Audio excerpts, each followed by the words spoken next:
Buenas tardes, muchas gracias a todos y a todas por venir a la tercera y última charla del ciclo que hemos organizado en Sol Cultural este año. Ciclo este año que corresponde a una continuación del año anterior. Seguimos con el mismo tema, como siempre recuerdo, los grandes temas de nuestro tiempo, las grandes transformaciones estructurales de fondo que están teniendo lugar y que de una manera u otra nos van afectando en nuestra vida cotidiana. Para ello hemos contado con distintos especialistas en distintas áreas que nos han dado charlas maravillosas. En el día de hoy nos acompaña Arantxa Tirado, ya habéis visto el cartel, ella es politóloga, especialista en relaciones internacionales y ha dedicado buena parte de su trayectoria a estudiar la política latinoamericana. Y entre algunos de los aspectos que ha estudiado está uno de los que nos va a hablar hoy, que es el fenómeno del lawfare. Yo no sé si vosotros y vosotras habéis escuchado hablar de este término. Yo creo que, desgraciadamente, en los últimos tiempos se ha puesto algo de moda, se ha popularizado a través de los medios de comunicación, sobre todo para hablar de ciertos casos que han salpicado principalmente, pero no solo a líderes de Unidas Podemos. Podemos pensar en el caso de Victoria Rosell, Alberto Rodríguez, también la persecución, ¿no?, que vienen padeciendo pues el partido en sí, Pablo Iglesias, Irene Montero, también a través de los tribunales, o lo que ha pasado pues en el Procés, en Cataluña, ¿no?, esta manera de frenar por la vía jurídica lo que es un movimiento político. Obviamente es un fenómeno que si no suena tanto el término, sí podréis enmarcar todo lo que está sucediendo en algo que se ha venido a llamar la judicialización de la política. Cada día más estamos viendo noticias donde las leyes son cabecera, donde estamos debatiendo sobre la complejidad o no, si está bien hecha o no la ley del solo sí es sí, con jueces que parece que entran, parece o no parece, ¿no?, que tienen un activismo político, aunque escudado en cierto tecnicismo, que parece que pasan los límites del papel que habían jugado en otros momentos históricos, o al menos ahora es mucho más visible. Y además, pues por no hablar de todas estas demandas que están interponiendo sectores de la ultraderecha por la vía de asociaciones como la Asociación de Abogados Cristianos, que se están dedicando pues también a denunciar leyes, políticas públicas en algo que quizás pudiéramos calificar de lawfare. ¿Pero es eso lawfare o no es lawfare? Bueno, un poco quiero reflexionar sobre esto y contextualizar qué es el lawfare, cuál es mi perspectiva sobre el lawfare o la guerra judicial, para dar herramientas que sirvan para el análisis de lo que pasa en el Estado, aprendiendo de lo que ha sucedido en América Latina y el Caribe en los últimos tiempos, en una lógica muy diferente de la que se puede tener, que es pensar que desde América Latina no podemos aprender nada, ¿no?, que nosotros pues vamos ahí y ellos en todo caso son sociedades más rezagadas, sociedades pobres, donde la gente pues en términos generales bastante tiene con sobrevivir. Bueno, pues podemos aprender muchas cosas, no solo de lo malo que ha sucedido, sino también de lo bueno, y seguramente lo bueno que ha sucedido para los pueblos de América Latina también explique lo malo, las respuestas que se han dado, ¿no?, desde lo malo. Los casos que se han dado en América Latina, y todavía estoy en un preámbulo, luego iré a materia, han sido, digamos, los que han puesto más de moda en el ámbito genérico, académico, periodístico, el término lawfare. Porque, por desgracia, ha sido la zona del mundo donde, como en otros momentos históricos y en otros casos, se ha ensayado más esta guerra judicial con una pretensión de cambio de régimen. Y con un elemento que para mí es fundamental, pero que también está sujeto a debate en los ámbitos más académicos, que es la voluntad de reconfiguración geopolítica, es decir, el lawfare como una herramienta para cambiar una correlación de fuerzas adversa a los intereses estadounidenses en la región.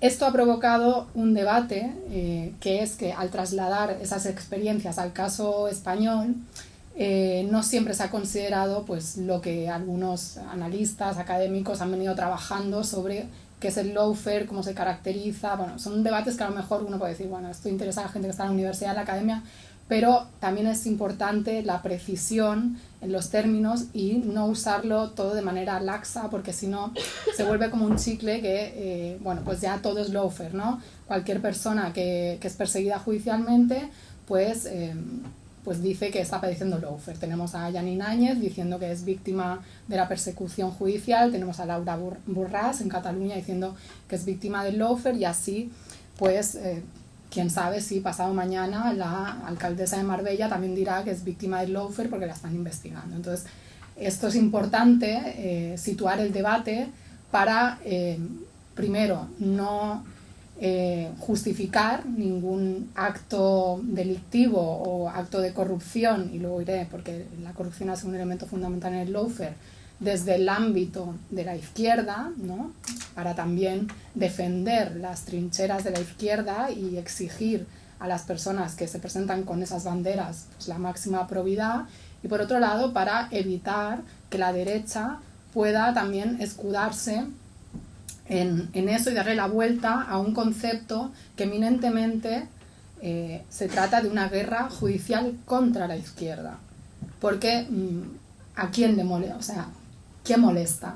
¿Quién molesta? No molestan los gobiernos de derecha, y eso se ve claramente en un elemento característico del lawfare, que es el doble rasero en la persecución que se hace ante casos o supuestos casos de corrupción.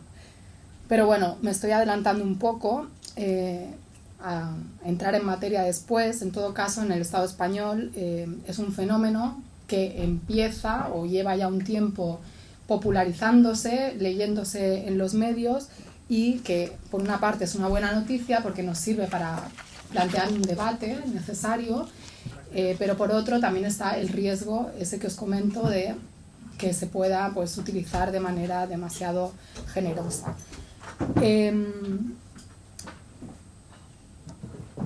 El activismo judicial sería como un problema, es un problema si entendemos que bueno, hay una división de poderes y se supone que los diferentes poderes se controlan entre sí, y bueno, esto es característico, ¿no?, de la división de poderes de Montesquieu, las democracias liberales y demás, y están sujetos cada uno pues, a su mandato, y también deberían estar sujetos, y esa es la lógica del control, a cierta fiscalización. El problema es que el Poder Judicial es un poder muy poco fiscalizado, ¿no?, y que siempre ha estado revestido de un aura de tecnicismo, como un conocimiento pues, no al alcance de todo el mundo, y eso ha permitido también que pues sea un poder, digamos, que ha podido hacer y deshacer, ¿no?,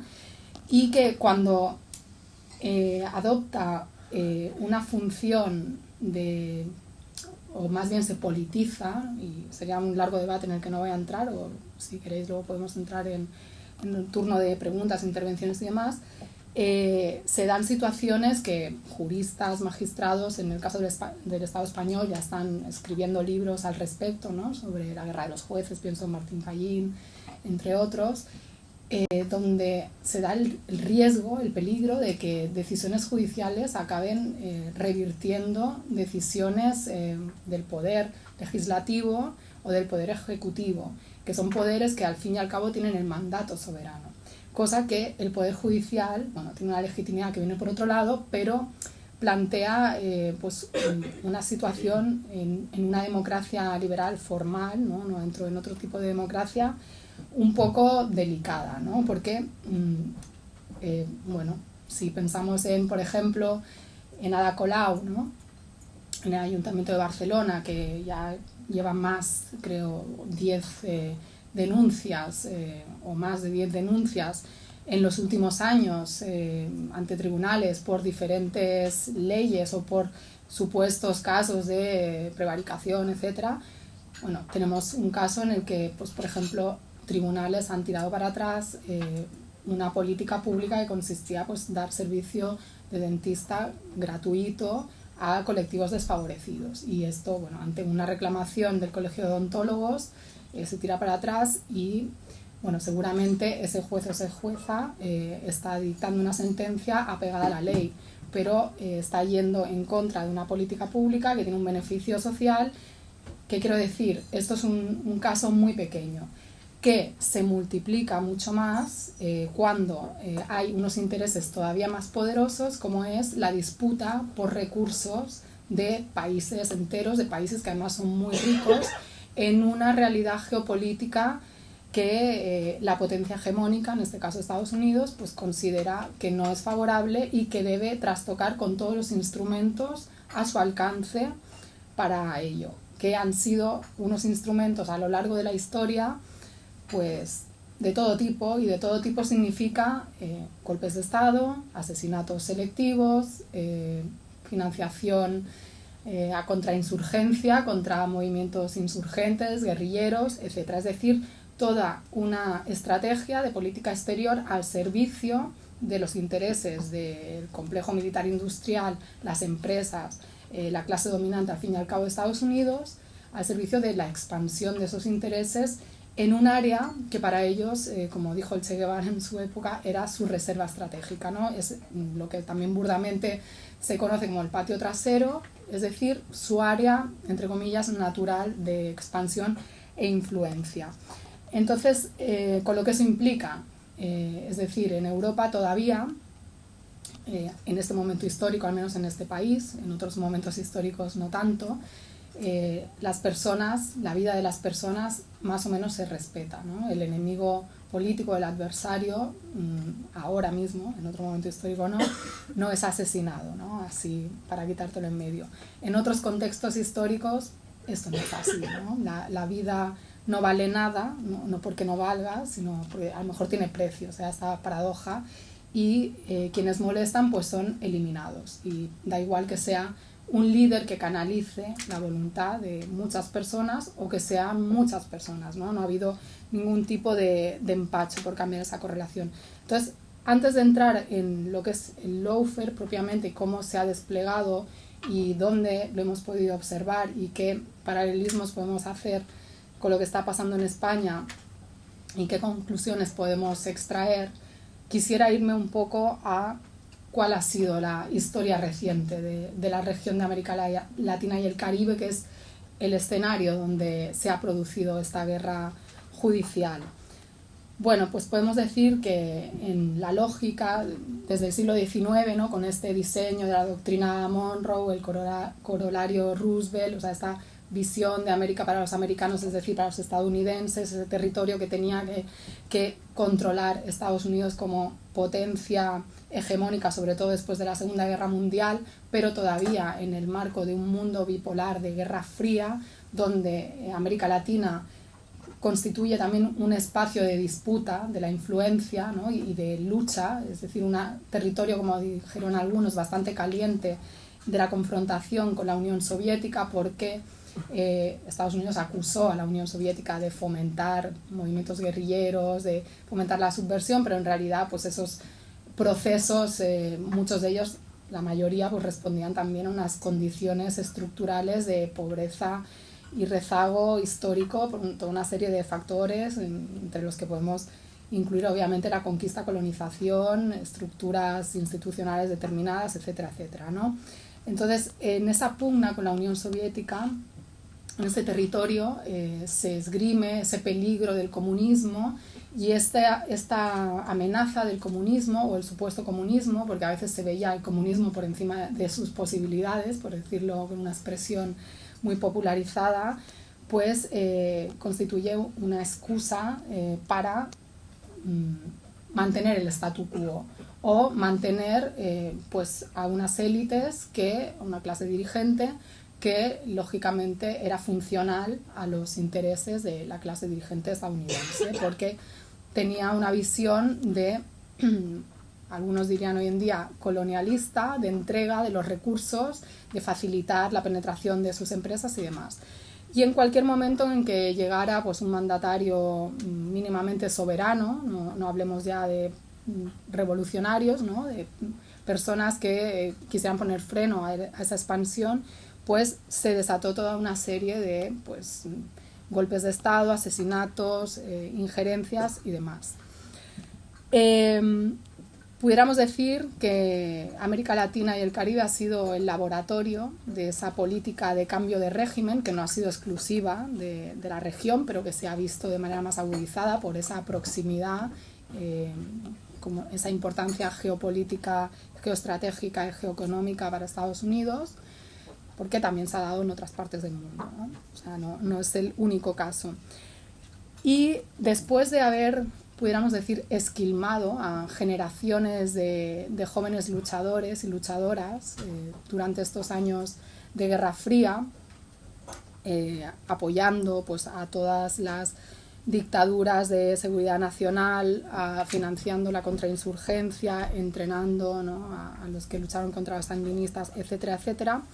Llegan los años en los que, gracias a todo eso, se implanta, y de hecho en un país de América Latina que es precursor, Chile, después de derrocar a Salvador Allende, las políticas neoliberales que serán características de los años subsiguientes, no solo en la región, sino también en el resto del mundo, ¿no?, que tendrán pues, en Reagan y Thatcher a sus máximos exponentes ideológicos. El impacto de estas políticas en América Latina será brutal. En el libro doy algunos datos, pero bueno, podemos imaginar, ¿no?, cómo puede ser el impacto en poblaciones ya de por sí pobres, ¿no? Y esto va a generar, bueno, aparte de endeudamientos impagables, esa deuda eterna que los estados pues suscriben con organismos internacionales, una especie de chantaje que ya denunció en su momento Fidel Castro, y además toda una serie de condicionalidades impuestas por estos organismos en cuanto a algo un elemento importante que veremos también en el lawfare, que son reformas en sistemas de justicia, reformas en economía, reformas en sistemas de seguridad social, etcétera.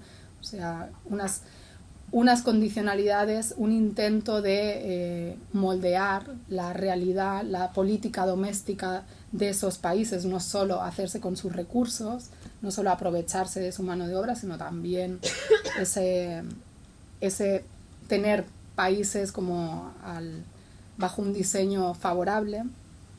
Esto, apretar las tuercas a las poblaciones cada vez más, va a provocar una reacción, a pesar de los años de plomo, ¿no?, a pesar de haberse cargado a un montón de luchadores y de luchadoras, que sin duda pues eso tuvo un impacto, pero la memoria siguió ahí, y ese hilo rojo de la historia resurge quizás de manera más espontánea en un momento que es el Caracazo en Caracas en 1989, cuando pues el pueblo de Venezuela, sobre todo de Caracas, pero no solo, porque también sucede en otras ciudades, se levanta contra la subida, el aumento del precio del transporte que hace Carlos Andrés Pérez, político de la Internacional Socialista, por cierto, que es algo que veremos, ¿no?, muchos políticos socialistas o supuestamente socialdemócratas aplicando estas políticas de ajuste. Este Caracazo algunos consideran que es como el antecedente o la primera lucha contra el neoliberalismo en América Latina, otros dirán que es el alzamiento zapatista del 94, luego vendrán las guerras del agua en Bolivia, etcétera, etcétera, es decir, toda una serie de pueblos que luchan, a veces de manera espontánea, como decía, porque una característica del Caracazo será que no va a haber ningún partido político detrás que esté como apoyando a esas masas. Es una desesperación de gente que va a salir a arrasar con todo, como lo que veíamos en Argentina, ¿no?, en determinados momentos históricos, los años 80, 90, de la gente de entrar a los supers, coger lo que podían y demás. Pero ese Caracazo va a ser la semilla de algo que sucederá después y que va a convertirse en un punto de quiebre geopolítico también en el continente, que será la victoria electoral de Hugo Chávez. Primero, tras un levantamiento, un alzamiento militar, cívico-militar, que la parte cívica pues, quedó bastante en segundo plano, de hecho, no, digamos, su falta de participación provocó la derrota de ese golpe de Estado, ¿no? Que dirían la derecha, ese alzamiento militar contra las políticas neoliberales del año 92, por el cual Hugo Chávez fue a prisión, pero, esto no nos lo han contado, concitó el apoyo de muchos sectores de la sociedad venezolana, incluso de lo que mal se llama la clase política, a mí es un término que me parece incorrecto, bueno, del establishment político, que vieron que efectivamente pues había motivos para protestar, o sea, percibieron ese malestar. Cuando Chávez sale de la cárcel, se plantea junto con otra gente que venía de las militancias de la izquierda de siempre, si se presentan elecciones, si no, finalmente conforman pues una fuerza política, se presentan elecciones, ganan y Hugo Chávez llega a la presidencia de Venezuela en el año 99. Llegar a la presidencia de Venezuela significa llegar a la presidencia de un Estado que hoy en día ostenta las principales reservas probadas de petróleo del mundo, en un capitalismo fósil, ¿no? Que todavía, a pesar de todos estos discursos que hacemos de la transición energética a la que queremos sumarnos y a la que se supone que tenemos que ir, sí, pero que todavía tiene en el petróleo y sus derivados la fuente de energía principal que mueve la maquinaria capitalista. Y además un Estado que obviamente había sido mangoneado, por decirlo vulgarmente, por Estados Unidos, ¿no? Con mandatarios que antes de nada iban a Washington a decir mande usted, y claro, con Chávez esto no triunfó. Y en cambio lo que se encontraron fue un mandatario que puso el petróleo al servicio de políticas soberanas desde América Latina, y no solo eso, no solo en su país, para financiar políticas sociales, una característica, debo decir, que estaba presente en la política exterior venezolana, ¿no? Cuando se ha acusado, ¿no?, porque Chávez utilizó el petróleo para comprar a otros pueblos y tal. Bueno, también otros mandatarios de la Cuarta República, o sea, del régimen precedente, hicieron lo mismo, solo que no con una visión, ¿no?, de ponerlo en una lógica de emancipación, en una lógica de construcción de un bloque de poder contrahegemónico, un bloque de poder geopolítico contrahegemónico. ¿Qué significa eso? Significa ir en contra de lo que Estados Unidos quería que América Latina fuera, que América Latina, en lugar de eso, retomara ese legado de los que ellos decían los grandes próceres de la independencia, ¿no?, Bolívar, venezolano, y también Martí, y retomar esa idea de nuestra América, Madre América, de la patria grande. O sea, apostar por una integración que en la práctica, más que integración, acabó siendo una concertación, es decir, poner de acuerdo a todos los estados creando mecanismos multilaterales del ámbito internacional que sirvieran para que los países se pusieran de acuerdo y tuvieran una postura única respecto a Estados Unidos o respecto a otras potencias internacionales, en un contexto en el que,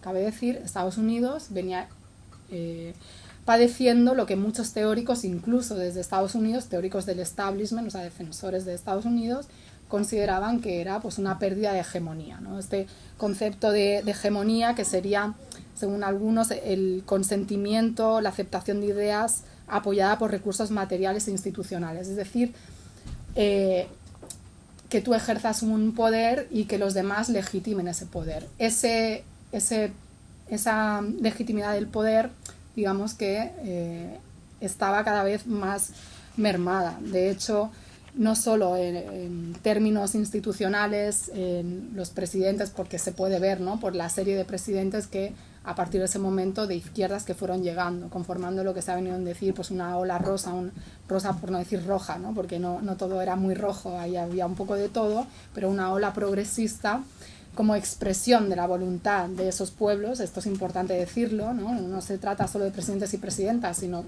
personas que logran cristalizar en este momento un malestar, ¿no?, canalizar eso, pero también, digamos, a pie de calle. Hay encuestas, por ejemplo, datos, ¿no? En 2017 el Pew Research, que es un centro estadounidense, daba el dato que el 47% de los latinoamericanos y caribeños decían que el poder e influencia de Estados Unidos era la mayor amenaza para su país, ¿no? Esta conciencia antiimperialista fruto de una experiencia histórica donde sabes perfectamente lo que ha supuesto el ejercicio del poder estadounidense. Entonces, estos organismos como el ALBA-TCP, o sea, la Alianza Bolivariana para los Pueblos de Nuestra América, posteriormente además Tratado de Comercio de los Pueblos, que inicia Venezuela con Cuba, al que luego se suman Bolivia, Ecuador, etcétera, que se propone nominalmente hacer una integración socialista, ¿no? Bueno, más nominalmente que realmente, ¿no?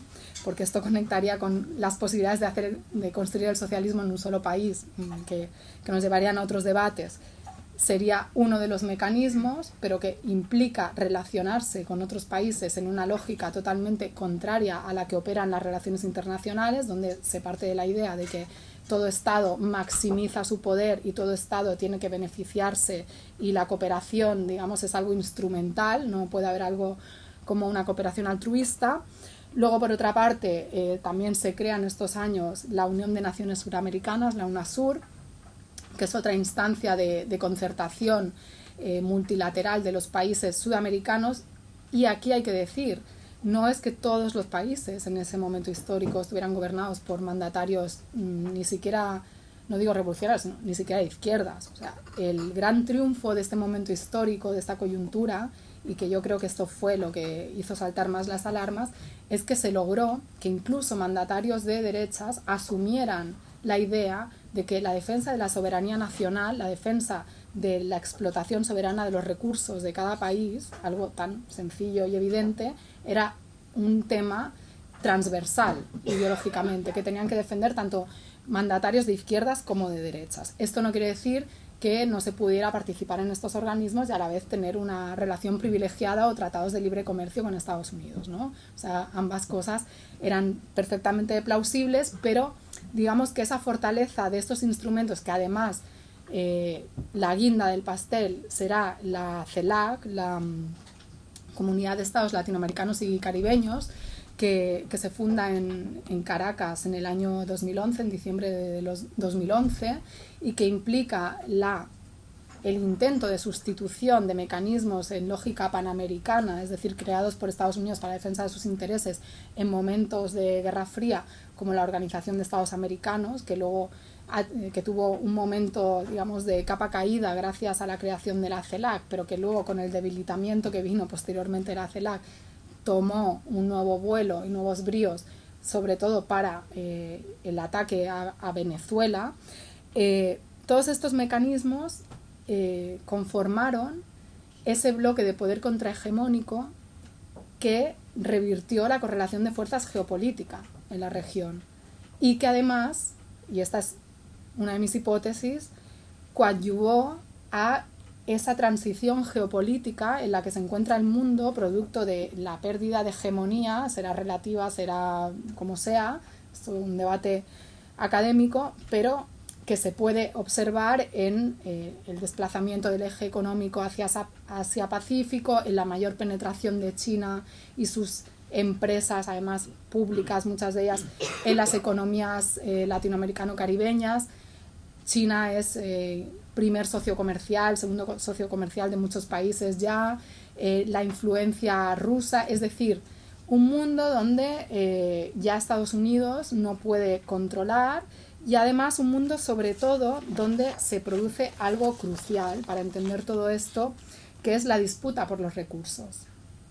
Estamos en un momento del capitalismo donde cada vez es más evidente que hay unos recursos finitos, que el planeta no da más, ¿no? En muchos sentidos, aparte que nos lo estemos cargando, pero que toda esta idea que teníamos de un progreso sin fin, de el petróleo y tal, no, empieza a tener fecha de caducidad, fecha en la que ya no habrá este mineral, fecha en la que tal. Y se están buscando pues fuentes también de energía alternativa. Y aquí viene la importancia de América Latina y el Caribe, o sea, una zona que, para empezar, como ya dije, tiene las principales reservas probadas de petróleo del mundo, en un país que está, podríamos decir, a tiro de piedra de Estados Unidos respecto a traer el petróleo de Oriente Medio. Además, un país, Estados Unidos, que importa más del 50% del petróleo que consume, es decir, que es dependiente, pero no solo de petróleo, también de minerales críticos que son cruciales para el desarrollo de industrias como la industria armamentística, como la industria aeroespacial y también incluso para esa transición energética. Muchas veces se dice, bueno, pero hay que huir de estos minerales y materias contaminantes y ir hacia esta transición energética, sí, pero también para ella hacen falta minerales como el litio, por los cuales pues han dado golpes de estado y también van a ser elemento de disputa. O sea, no quiere decir que con el ecologismo se vaya a acabar esta guerra, ¿no? que existe más o menos abierta. Pensemos en lo que sucedió en Bolivia cuando se acusó a Evo Morales de no respetar los resultados electorales, etcétera, y bueno, le acabaron dando un golpe de estado, y la política boliviana respecto a su litio, que es uno de los países que tiene de las principales reservas mundiales de litio, tratando de diversificar los contratos y también tratando de desarrollar la explotación soberana del litio en alianza con Venezuela y otros países. Por cierto, México también recientemente ha firmado leyes de desarrollo soberano de la industria del litio. Y luego otro elemento muy importante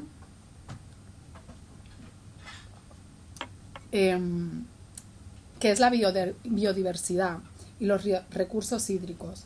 La biodiversidad ha sido apuntada por el Banco Mundial como la base de la ingeniería genética, que podría ser una de las salidas al agotamiento de los hidrocarburos, es decir, investigar a través de las plantas, pensemos todo cómo se hacen patentes, ¿no? de plantas, de conocimientos ancestrales que los privatizan las grandes empresas.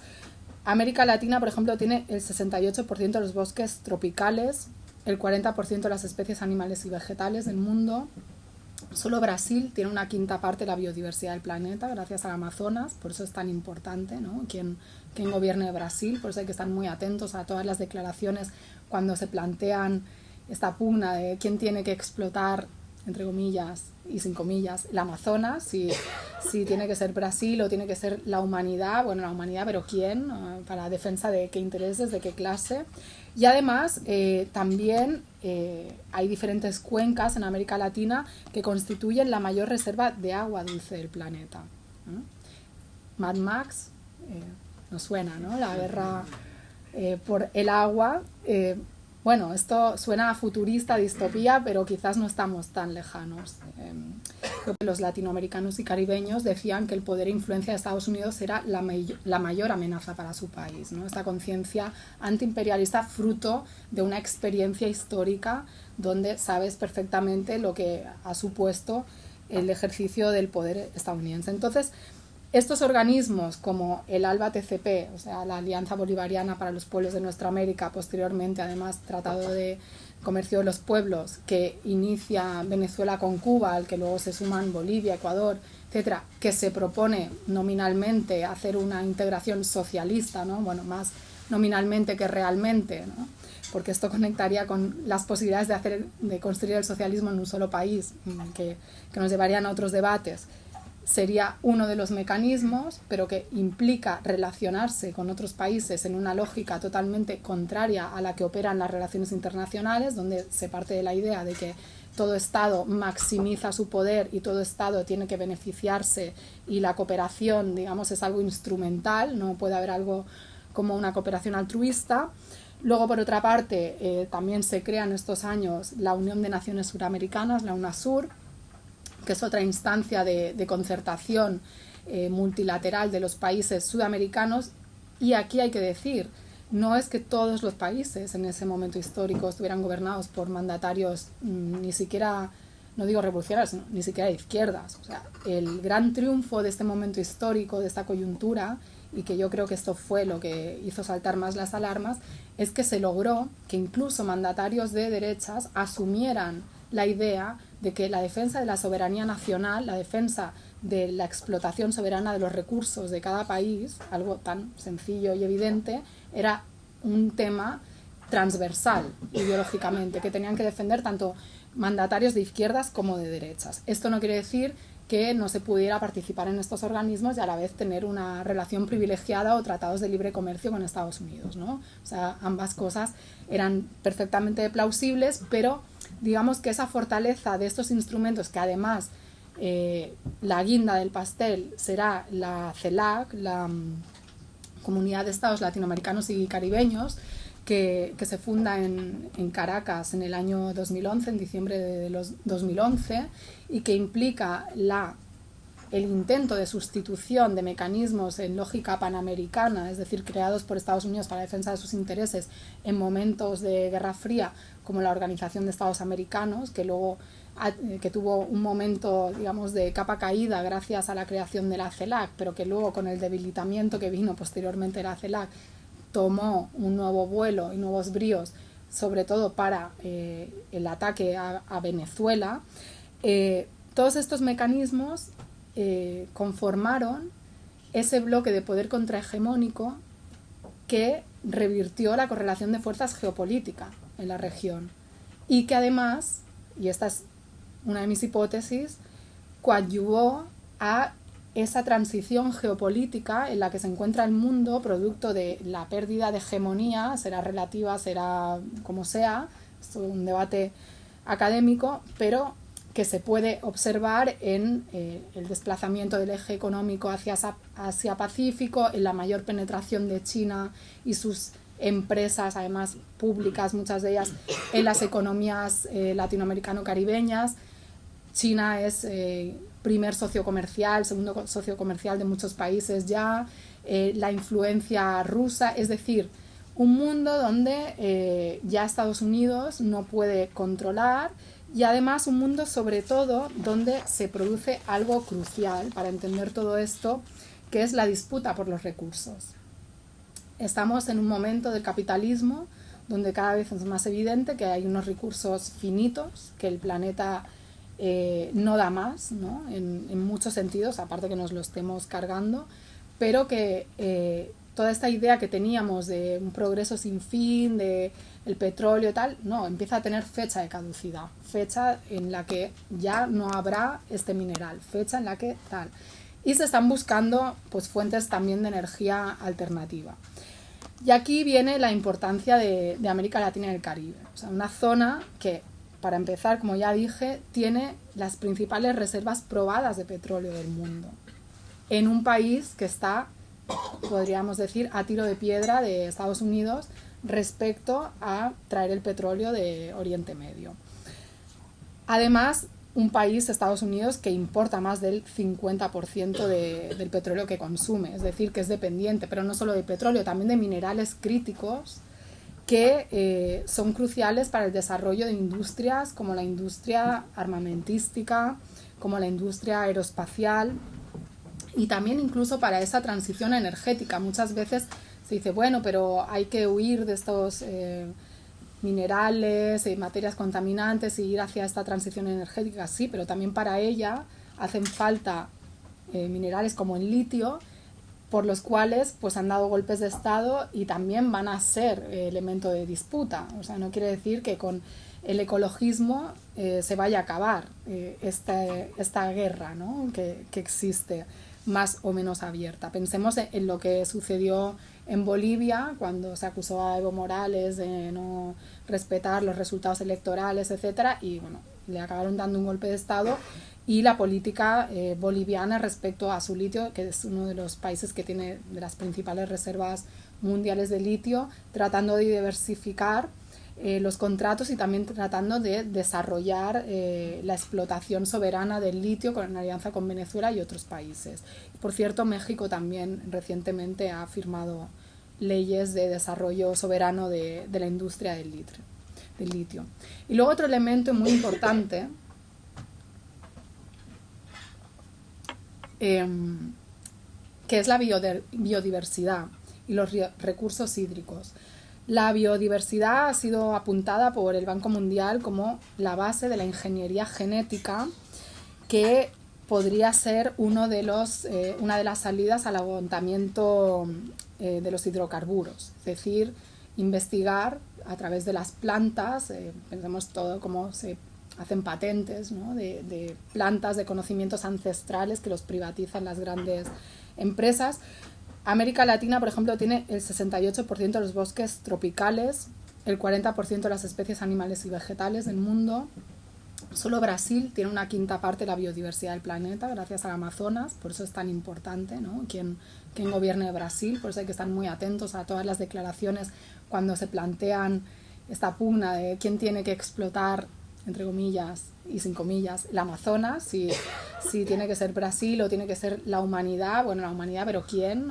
Para defensa de qué intereses, de qué clase. Y además también hay diferentes cuencas en América Latina que constituyen la mayor reserva de agua dulce del planeta, ¿no? Mad Max nos suena, ¿no? La guerra por el agua. Bueno, esto suena a futurista, distopía, pero quizás no estamos tan lejanos. Lo que pasa es que no lo queremos ver, y aunque no lo queramos ver, la realidad nos está explotando en la cara, nunca mejor dicho, aunque no nos explote como a otras personas en otros países, pero la guerra en Ucrania yo creo que ha puesto bastante en evidencia la importancia de la energía, cómo es clave para el desarrollo y cómo la disputa energética está detrás, ¿no? de todo lo que está sucediendo. Tampoco entraremos. No solo para el desarrollo del capitalismo, para la transición hegemónica, para dirimir qué potencia va a ser la que represente ese papel de hegemón que hasta el momento tiene Estados Unidos, si China se va a consolidar, como parece que todo apunta, si Rusia se conforma o no se conforma a jugar un papel secundario, parece que no, en el sistema internacional, si se va hacia un reparto de poder más multipolar o multilateral, porque no hay diferentes polos ideológicos en pugna, por mucho que China se autodenomine comunista, a diferencia de tiempos de la Guerra Fría, y al fin y al cabo también lo que está de fondo es la subsistencia de la especie, ¿no? O sea, estamos hablando de temas que suenan muy elevados, pero que en realidad están conectados con cosas muy concretas, y que en el tema que nos ocupa, aunque está relacionado, no se puede entender el lawfare sin la geopolítica, esta es mi posición. Se expresa o por qué yo hago esta interpretación, pues porque primero no me lo he inventado yo, o sea, cuando una lee a las personas que han popularizado el término, que es un término también como los recursos en disputa, es decir, que en sus inicios surgió de una manera, pero luego ha ido evolucionando, porque los propios analistas militares, y de hecho uno de ellos, el general Charles Dunlap, es uno de los principales, el que se considera el padre del que acuña el término, que en realidad no es, porque es un término lawfare que se venía utilizando, ¿no? Ya desde hace décadas, pero digamos que este señor en determinado momento escribe un artículo y hace una reflexión y dice, bueno, pero esto que nosotros, Estados Unidos e Israel, estamos denunciando que nos hacen los actores internacionales más débiles, los terroristas, es decir, llevarnos a los tribunales para ganar en los tribunales lo que no pueden ganar en el campo de batalla, es algo que nosotros quizás podemos utilizar en nuestro beneficio. Es decir, podemos utilizar la ley para neutralizar o aniquilar a un enemigo político. Y esto tiene que ver con la evolución de la guerra y con cómo la guerra no es solamente invadir un país y tirarle bombas. Esto es como la última expresión, pero hay muchas maneras de hacer la guerra, ¿no? Y esto los cubanos lo saben bien, que llevan padeciendo un bloqueo desde hace muchas décadas, pero no solo, ¿no? La economía también se puede utilizar en forma bélica, y luego ni hablar de todo lo que es la guerra psicológica, ahora la guerra a través de las redes sociales, ¿no? La manipulación a gran escala, y lo que se ha venido a llamar la guerra híbrida, que ya sería como una combinación de diferentes tácticas con diferentes actores, porque la guerra no es solo ya que vayan dos estados y se peleen entre sí, hay actores interpuestos, lo que se conoce como proxy war, o sea, los actores del proxy war, hay grupos terroristas, grupos insurgentes, es decir, y además utilizando diferentes tipos de artillería. Y en ese sentido, la ley en el lawfare sería una artillería para un objetivo que no deja de ser un objetivo militar. Esto, bueno, hay varios autores que lo defienden y es muy interesante siempre leer a los militares porque, a diferencia de los politólogos o de los sociólogos o los periodistas, pues hablan de manera mucho más clara, ¿no? Sin tantos remilgos. Y de hecho, al principio de la guerra en Ucrania, no sé si os tocó ver, invitaron a varios militares en televisión española y pues era cristalino, o sea, era esto es tal, tal, tal. Uno podrá estar de acuerdo o no, luego meter su valoración ética, etcétera, pero lo que está claro es que la guerra tiene sus reglas o no reglas, porque también se han roto reglas y la guerra ha cambiado, y en ese cambio de la guerra también hay un cambio en la manera de hacer golpes de Estado, la manera de intervenir en los países y desde Estados Unidos en propiciar cambios de régimen, que pasa a ser algo mucho más sutil, porque hoy en día hay algo que hace años no se consideraba o se creía que se podía controlar mejor a través de esa parte, de esa pata de la guerra que es la guerra psicológica, las operaciones de manipulación y demás, que esto no es conspiranoia, esto hay manuales y es cualquiera que un poco se aproxime sabe que existe, que es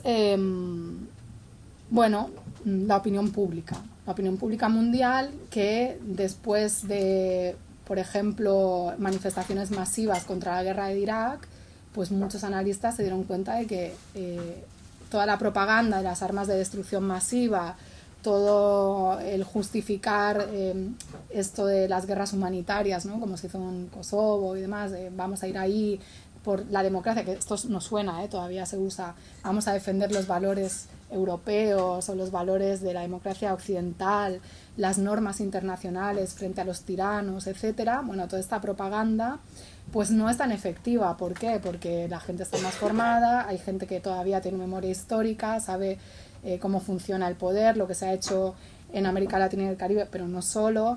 Y bueno, también luego están las redes sociales, que aunque distorsionan mucho, también propician que haya posibilidad de búsqueda de fuentes alternativas. Entonces, para mí el lawfare no se puede desligar de esta voluntad de pretensión de reconfiguración geopolítica por parte de Estados Unidos de una realidad adversa, como he dicho, una expansión mayor de China, además la crisis de las democracias liberales, la crisis de legitimidad, ¿no? De no creer ya por parte de mucha gente el funcionamiento de esa democracia. Ahora llevan unos años teorizando mucho los defensores del establishment estadounidense el surgimiento de algo que os sonará, que son las democracias iliberales, ¿no? Como Rusia, o sea, estas... A veces se usa dictadura, pero bueno, hay como este eufemismo de estas democracias liberales que son democracias que no respetan derechos humanos, parece ser que las otras sí, pero bueno, y que hay que defender, hay que pasar a la ofensiva, ¿no? Y hay que demostrar que nosotros no somos como ellos. Y entonces, dar un golpe de Estado como hace años, pues está feo, ¿no? Y además, hoy en día hay más posibilidades de que la gente se entere, hay más información inmediata. Entonces, para mí, una definición del lawfare sería pues, una táctica de guerra que está inserta en una estrategia bélica multifactorial, es decir, que no solo opera en el ámbito de la justicia, injusticia o en el ámbito legal, por decirlo más neutral, de amplio espectro, como es la guerra híbrida, que no me voy a detener en eso, pero es el tipo de ataque por tierra, mar y aire desde diferentes vías y por todo lado que le han hecho a Venezuela en los últimos años, que utiliza la ley para neutralizar o eliminar el enemigo político en aras de esa reconfiguración geopolítica. Hay diversas definiciones, cada cual tiene la suya. Por ejemplo, Cristina Fernández de Kirchner, que es una de las principales víctimas del lawfare en América Latina, dirá que el lawfare es el ataque sistematizado, coordinado y direccionado contra dirigentes políticos opositores desde los medios de comunicación, los servicios de inteligencia y diversos sectores del Poder Judicial. O sea, es importante porque ahí introduce ya otros actores que hacen ver que el lawfare no es solo una guerra judicial. O sea, es una guerra judicial porque tiene la ley en el centro, pero sin la participación de otros actores que están en otros ámbitos como el mediático o en eso que nosotros venimos a llamar las cloacas del Estado, que no siempre a lo mejor son cloacas, ¿no? Que pueden ser los servicios de inteligencia sin ser cloacas, pero que bueno, tienen una parte oscura que con unas praxis un poco, digamos, mafiosas. No sé si eso es insultar a la mafia o es insultar a las cloacas del Estado. Como el otro día salía la noticia de que Corina Larsen, la amante del emérito, había denunciado que bueno, el jefe de la inteligencia española prácticamente la había amenazado de muerte, ¿no? si filtraba información. Podemos pensar que es verdad, se lo está inventando o no, pero solo el hecho de pensar que un jefe de inteligencia de un Estado supuestamente democrático, una democracia consolidada como la española, pueda actuar como un mafioso contra una señora que, bueno, no sé qué tipo de información tendrá, ¿no? Pero que no deja de ser la amante del jefe del Estado, sí, pero bueno, esto, la información que ella pueda tener puede hacer caer todo un régimen, puede hacer, pues, de qué estamos hablando, ¿no? Entonces, los servicios de inteligencia tienen un papel importante, solo que, como todo en esta vida, no siempre se puede demostrar, ¿no? Es información muchas veces que saldrá quizás dentro de décadas. Hay un organismo en Estados Unidos, en Washington, que es el National Security Archive, que van filtrando documentación de la participación de Estados Unidos pues, en el golpe de Estado contra Salvador Allende, o por ejemplo quiénes eran sus contactos durante la matanza de Tlatelolco en México en el 68, ¿no? con agentes de la CIA que eran presidentes de México. O sea, claro, esto cuando lo dices en este momento histórico, pues te tildan de conspiranoide y tal. Luego la historia pues pone a cada cual en su sitio y salen los documentos. En todo caso, digo esto porque hay cosas del lawfare, y aquí radica parte de la complejidad al hablar de este tema, o de que te digan, bueno, puntos ciegos, por decirlo así, que es que tú no puedes demostrar dónde está, o sea, ha habido realmente una orden desde Estados Unidos para desatar esa guerra judicial contra determinado mandatario, o ha sido una confluencia de factores que casualmente han propiciado que esto sucediera contra Lula da Silva, contra Cristina Fernández, contra Rafael Correa. Pues a lo mejor ha sido una mera confluencia de factores, pero lo que pasa es que cuando empiezas a ver los paralelismos en el modus operandi, pues las casualidades parece que no son tales, ¿no? Parece que es mucha casualidad. A lo mejor es como Carlos Fabra, que le tocaba siempre la lotería. Pues esto también pasa en la vida, pero bueno, en todo caso, ¿cómo opera el lawfare? Pues opera de muchas maneras, y depende cómo lo definas también vas a poner el foco en un aspecto o en otro. No voy a aburrir con cosas más académicas, pero para que nos quede claro, tiene que haber elementos como la discrecionalidad en el ejercicio del poder, la vulneración de derechos, ¿no? de la persona que es perseguida, el papel de los medios de comunicación en un linchamiento mediático que es imprescindible, que además ejerce esa presunción de culpabilidad. Da igual que luego en un futuro esas causas caigan, que se exonere a estas personas, que se demuestre o más bien que los tribunales no puedan demostrar que lo que decían era cierto, las fiscalías, pero bueno, ya la mancha queda, los medios hicieron su labor y de eso se trata. Y luego un elemento que conecta con lo geopolítico, que es la injerencia de Estados Unidos, que no necesariamente tiene que ser directa, que puede estar en segundo plano, en ese ámbito gris, en ese ámbito no visible, coordinándose con esos servicios de inteligencia, o en cosas abiertas que alguno dirá, bueno, es totalmente legítimo que Estados Unidos forme, capacite a los jueces de un país, ¿no? Que les pague cursos, como al juez Moro, el juez que juzgó a Lula da Silva, que luego acabó siendo ministro de Justicia de Bolsonaro. Todo muy normal, bueno, muy normal, sí, normal, quiero decir, explica, ¿no? Una lógica ideológica. No hay ningún problema en que Estados Unidos utilice los mecanismos que tiene de cooperación internacional para financiar pues cursos a fiscales, a jueces. Está bien, forma parte de su soft power, forma parte de mecanismos de política exterior legítimos, igual que dar becas a personas para que vayan a estudiar y, bueno, pues como tener esa influencia.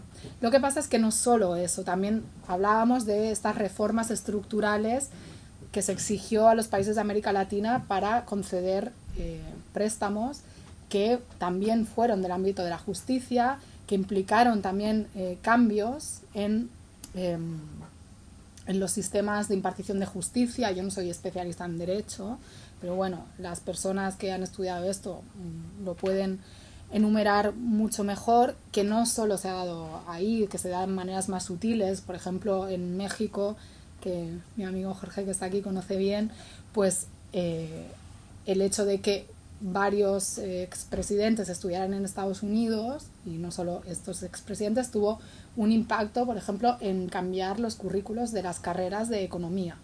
México era un país donde todavía se podía estudiar economía política, marxista, con una gran influencia, y todavía, ¿no? Hay sectores en la UNAM donde esto es posible, pero hubo un cambio, ¿no?, en el pensum de los estudios. Y bueno, quiero decir, esto son maneras de operar donde tú vas ejerciendo tu influencia. Y luego un elemento que nos puede hacer saltar las alarmas para decir, bueno, esto no es una mera persecución judicial de una persona, un señor o una señora que está incurso en sospechas de corrupción, sino parece que hay algo más. Es eso que algunos autores llaman el timing político, o sea, qué sucede o por qué sucede justo en este momento, justo en un momento donde se plantea que esta persona pueda ser candidata a la reelección, justo en un momento donde se busca candidato para volver a presentarse, en esa oportunidad, ¿no?, en esa oportunidad de enjuiciar a determinado líder político. En el caso de Lula da Silva fue muy evidente. El estar siendo investigado pues lo apartó de la posibilidad de presentarse a las elecciones, lo llevó a la cárcel. Esto no por suerte, no ha significado que no pueda volver a la presidencia, pero luego en las conclusiones podemos ir, ¿no?, a qué queda del lawfare o para qué sirve el lawfare. Y también ese daño realizado pues es algo que está ahí, ¿no?, y que tiene unos efectos que van más allá de la coyuntura y que son uno de los elementos fundamentales. Hay quien dice que el lawfare se aplica para que América Latina y el Caribe vuelva a hacer políticas neoliberales después de un momento de políticas más sociales. No sé si solamente es por eso. Yo creo que simplemente es porque, aunque haya mandatarios de izquierda que quizás en el ejercicio de sus funciones, porque es muy difícil cambiar el orden de cosas desde las instituciones, y más en sociedades como las latinoamericano-caribeñas, si no haces una apuesta radical de ruptura, ¿no?, y luego con lo que eso implica, que se lo digan a Cuba o a Venezuela, al fin y al cabo no estaban haciendo unas políticas que trastocaran mucho, pero cualquier mínima reforma que en Europa sería tildada de una política socialdemócrata y más o menos tolerada, quizás ahora menos, ¿no?, por lo que estamos viendo en este país, en América Latina es algo revolucionario que Estados Unidos no puede permitir. Entonces, de ahí esa voluntad también de hacer una especie de asesinato civil a unos liderazgos que, insisto, no es solo que se hayan querido cargar a Lula, a Cristina, a Correa, sino a lo que ellos representan para esos pueblos, a la posibilidad de una esperanza desde la política institucional para trastocar un poco una situación de injusticia oprobiosa de siglos, ¿no? Es decir, quizás no lo podemos dimensionar, o sí, porque en este país también mucha gente ha pasado hambre, sobre todo de determinadas generaciones lo ha pasado muy mal, y ahora nos creemos que somos europeos, pero bueno, no estamos tan avanzados, ¿no?, en términos de estado del bienestar y de desarrollo y demás. Pero en América Latina el hecho de que Lula diera un bono a millones y millones de personas y la sacara de la pobreza desde la perspectiva de allá, pues esto es un cambio cualitativo, ¿no? Que luego generará otras complejidades en las sociedades. Algunos dirán, bueno, hay un reenclasamiento, yo no estoy de acuerdo con eso, no voy a debatir sobre eso, pero bueno, en todo caso, entender que esos mandatarios están ahí por los pueblos, y el ataque a los mandatarios es un ataque a los pueblos. En otro momento histórico se los ha matado, se los sigue matando, porque en América Latina siguen matando, desapareciendo a gente, sobre todo en determinados países, muy fácilmente, en la máxima impunidad. Pero imaginemos si le pueden hacer esto, ¿no?, a mandatarios, lo que no hacen al resto. Y para poder justificar estas campañas, obviamente había que encontrar motivos que concitaran el consenso, que todo el mundo pudiera, pues, aplaudir. Es decir, la lucha contra la corrupción, un tema altamente sensible en América Latina y el Caribe, porque es algo muy presente, es innegable. No quiere decir que aquí no lo tengamos, ojo, ¿no?, que a veces parece que en Europa no hay corrupción, pues también. Y esto es una estrategia muy determinada, aparte teorizada por Estados Unidos, donde incluso llegan a comparar la corrupción como una vía para entrar el terrorismo, ¿no?, en su lógica de justificar la injerencia en términos de seguridad. Y no solo este tema, por ejemplo, a Andrés Manuel López Obrador lo han denunciado ante la Fiscalía General de la República un grupo de padres de niños con cáncer por homicidio, por no estar recibiendo el tratamiento de quimioterapia necesario para sus hijos. No sé yo si esto es muy normal o no. ¿Quién puede estar en contra de que un padre luche por la salud de un hijo con cáncer? Pues todo el mundo está a favor. Pero el tema es la utilización de estas causas nobles, ¿no?, para el descrédito, para ese asesinato civil o moral de las personas a las que se quiera encausar. Pero es que a veces ha sido tan rastrero, y ahora voy a algunos ejemplos, que han utilizado incluso denuncias contra Cristina Fernández en una de las causas, la causa del dólar futuro, por simplemente el llevar a cabo el ejercicio de sus propias funciones, sus funciones como presidenta, firmar, ¿no?, un decreto determinado que lo tienen que firmar. Entonces se ha acusado bajo la lógica jurídica del derecho penal de actos, o sea, la causa del futuro era como acusarla de corrupción porque el Banco Central argentino estaba vendiendo dólares a un precio inferior al estipulado, y entonces había gente que se estaba beneficiando. Bueno, un tema así medio complejo financiero, y entonces se dice que Cristina es culpable por su posición jerárquica, ¿no?, porque por su posición jerárquica debe estar al tanto de operaciones del Banco Central. Entonces, lo grave, como denuncian algunos penalistas, es que este tipo de aplicación significa que el poder punitivo se separa de la comisión del hecho. Es decir, una persona que simplemente ha firmado un recibío o lo que tuviera que firmar, ¿no?, como presidenta de la nación, es acusada bajo una lógica jurídica que está diseñada para perseguir crímenes de lesa humanidad y perseguir a los criminales nazis, ¿no? Entonces esto se utiliza para una persecución de una falta que yo diría que es administrativa, ¿no? Bueno, una persona experta en derecho todavía lo puede explicar mucho mejor, ¿no?, de cómo es el agravio comparativo y la vulneración de todo tipo de derechos.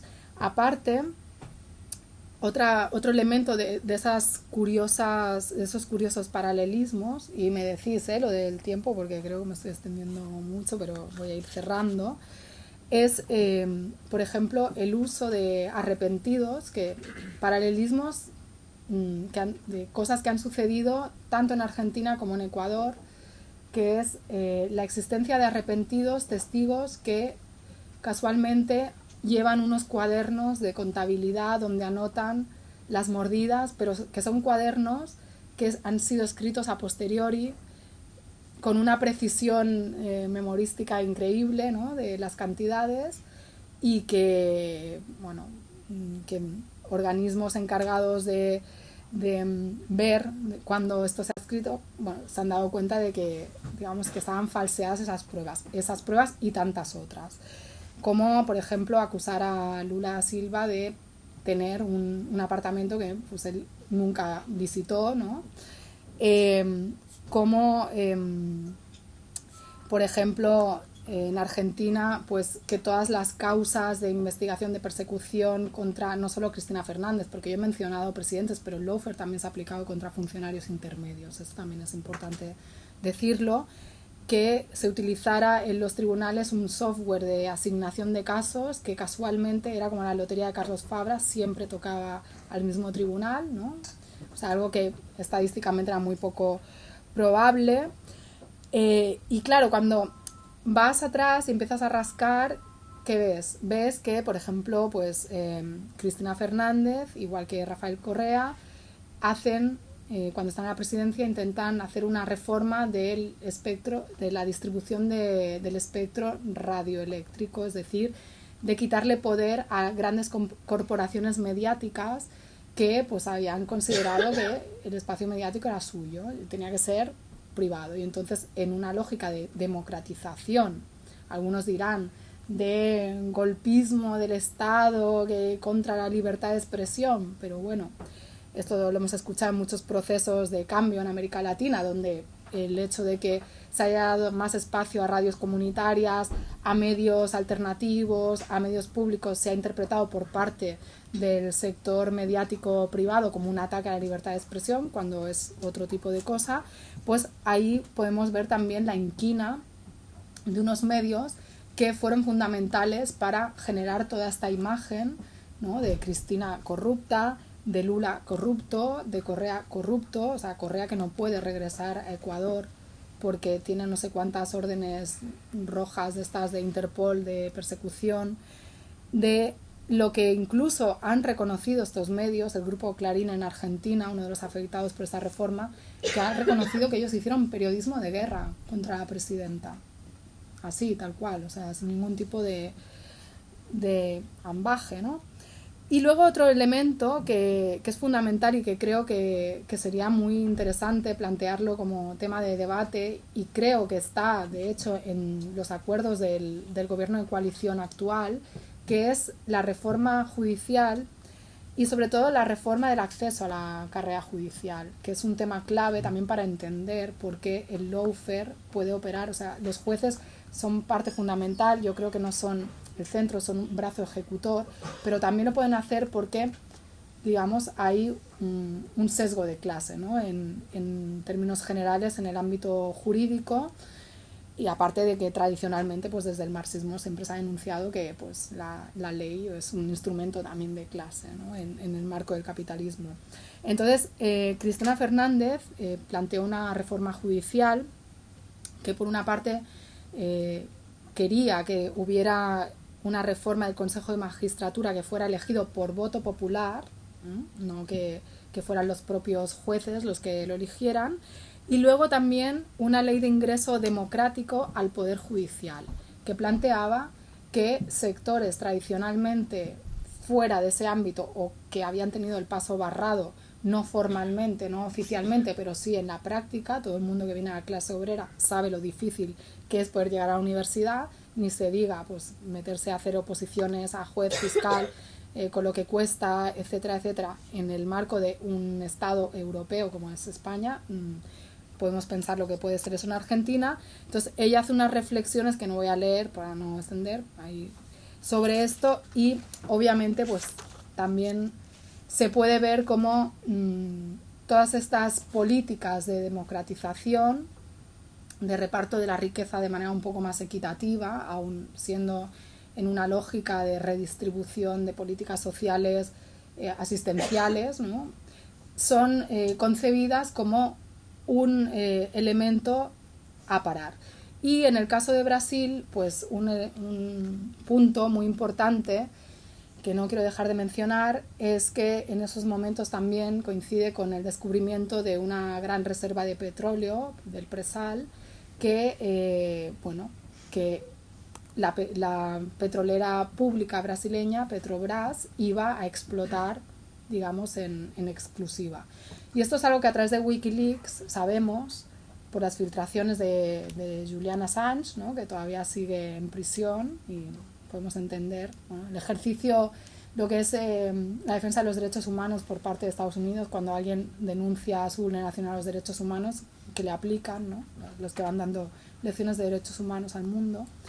Pues por Wikileaks sabemos que Estados Unidos estaba muy preocupado por este tema y quería participar, obviamente, en la explotación, y entendía que un mandatario que no fuera del PT pues podría favorecer más esa penetración de las empresas estadounidenses, que están tan preocupadas por los derechos humanos, por cierto, que ahora a Maduro no les importa si es dictador o si gobierna Guaidó o no, ¿no? Desde que la guerra en Ucrania ha puesto más sobre la mesa la disputa, la pugna energética y las dificultades por la posición que ha adoptado Rusia y por el corte de su gas y demás, pues ahora ya Chevron puede ir a operar a Venezuela, la misma Venezuela que hace 2 días pues había que bloquear y ahora, bueno, pues nos van a convencer de que sí, ahora Maduro se ha sentado a negociar y ha dicho que sí va a hacer elecciones válidas.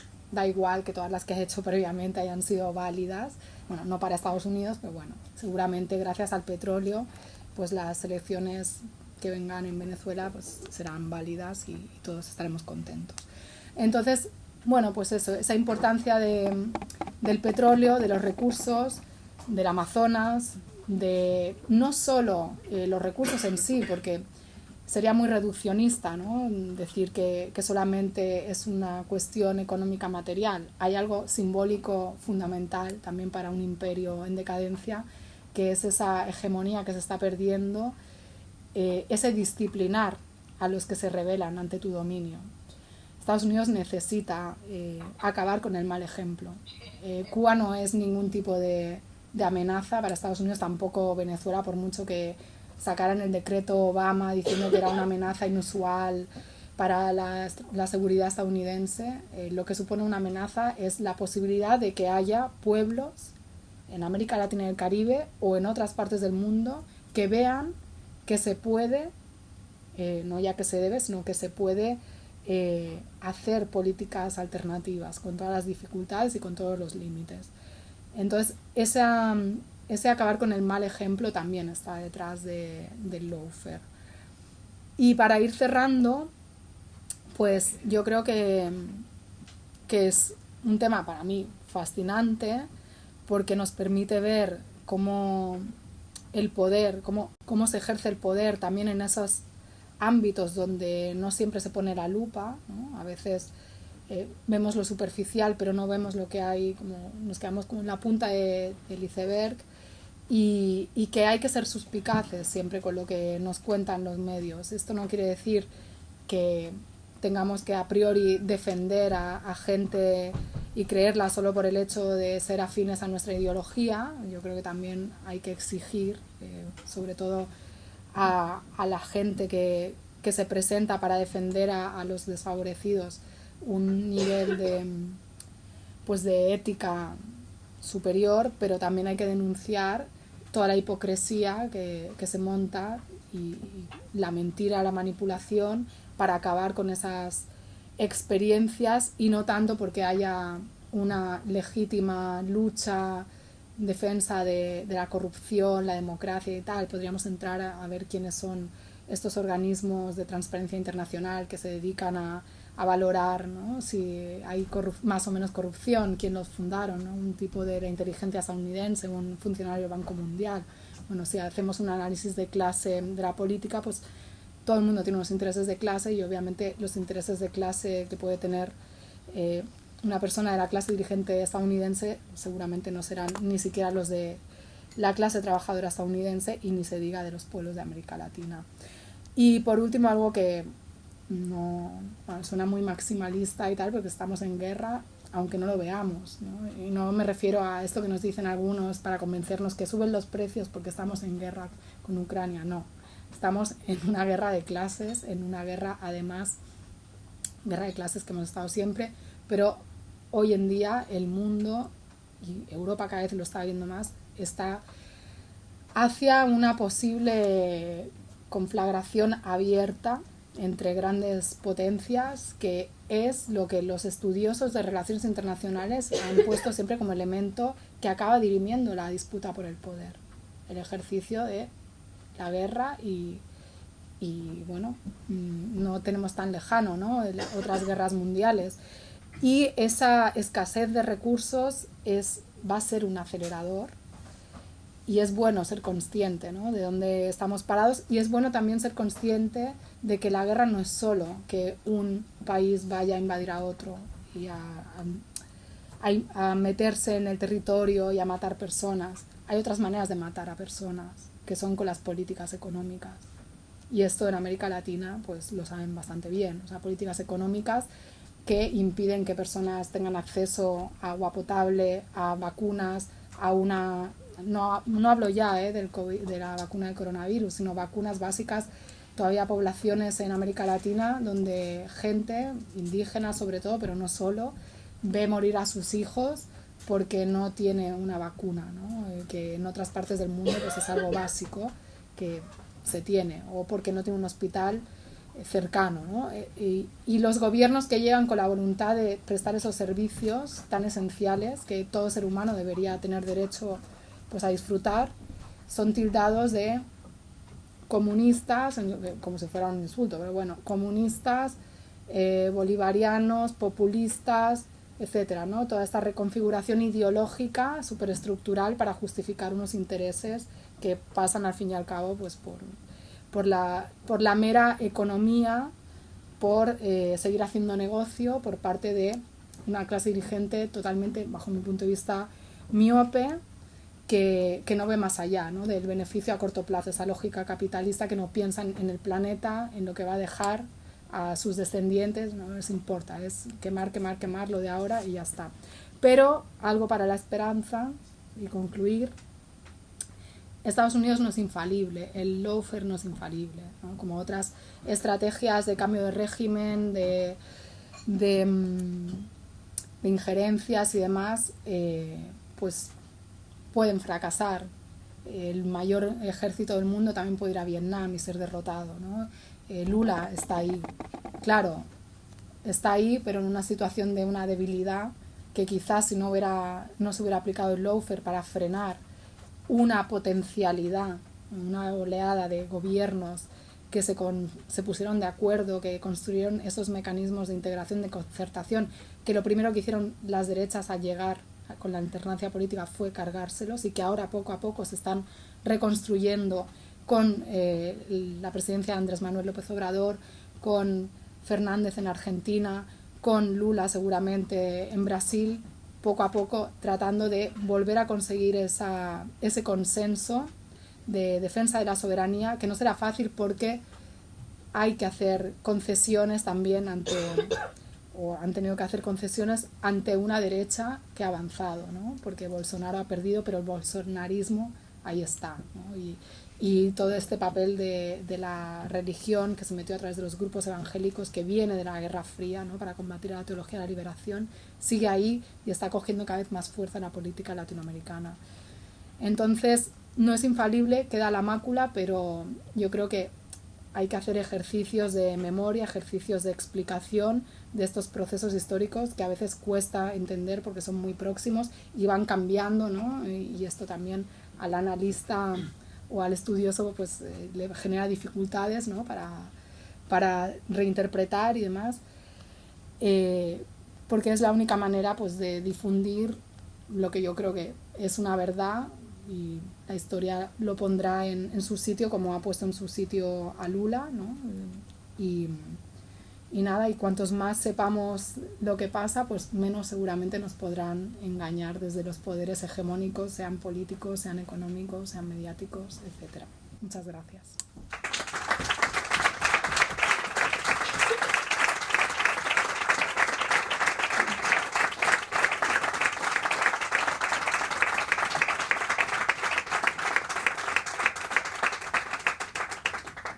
Bueno, muchas gracias, Arantxa, por esta excelente exposición.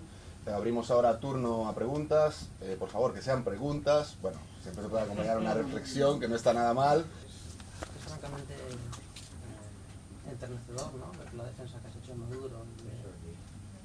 Es difícil de creerlo, ¿no? Sobre todo con las noticias que nos llegan. No, que digo que es difícil de creer la lectura tan dulce que ha hecho de Chávez, el chavismo, Venezuela. Bueno, es difícil de creer, ¿no? Quería saber si la palabra esa funciona en una dirección, es decir, jueces que presuntamente presionan o intentan derrocar determinados regímenes, o que va del regímenes, en este caso, comunistas o socialistas, o sería también al revés, si la palabra se emplea para de ida y de vuelta.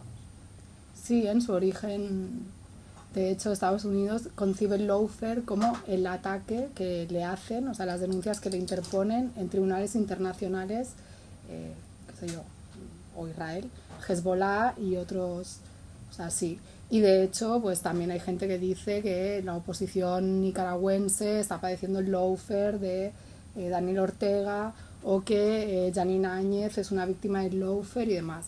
Por eso, mi interpretación, y lo he dicho, que es una de ellas, porque es un término en disputa, como todo en esta vida, igual que la verdad de Venezuela, es un término en disputa, solo que, bueno, yo he vivido allí, tengo mi experiencia y en base a eso, pues digo lo que digo, ¿no? No sé si es tierno o es